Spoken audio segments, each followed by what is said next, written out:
Në zgjedhje shkuam sepse Vjosa Osmani nuk ishte e pranueshme për presidente për vetëvendosjen dhe Albin Kurtin. Shkuam në zgjedhje ani pse vetëvendosja i kishte 52%, sepse Kurti i dëshironte të gjitha postat për vetëvendosjen dhe veten e tij. Refuzuan Vjosa Osmanin ani pse ishte aleate e vetëvendosjes. E refuzuan ani se VV-ja ka marrë vota edhe në emër të saj. Madje 28 dhjetori është ndim kryekuput e saj. E refuzuan ani pse Vjosa Osmani i pat eliminu kritikat për paaftësinë për qeverinë Kurti për të marrë njohje e për të kriju aleanca me shtetet e tjera.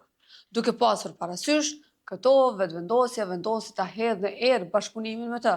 Pra, duhet të kuptohet se vendi nuk do të shkonte në zgjedhje nëse vetëvendosja do ta kandidonte Vjosa Osmanin, sepse Vjosa Osmanin do ta votonte edhe LDK-ja. LDK u tregu jashtëzakonisht korrekte, duke dashur ta votojë Vjosa Osmanin, pa fituar asgjë në këmbim, duke rrezikuar të mbezë edhe 4 vjet në opozit. Bile, LDK-ja deri në momentet e fundit e luti vetëvendosjen që ta votojë Vjosa Osmanin. Vjosën që dikur LDK-n e kishte braktisur dhe e kishte quar në qeveri Albin Kurtin dhe vetëvendosjen. Vetëvendosje nuk tregoi asnjëherë pse Vjosa Osmani ishte papranueshme për vetëvendosjen dhe Albin Kurtin.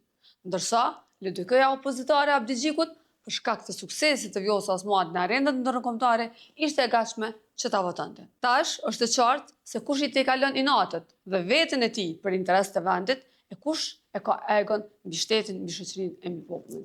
Dhe mos harroni që të na bëni follow.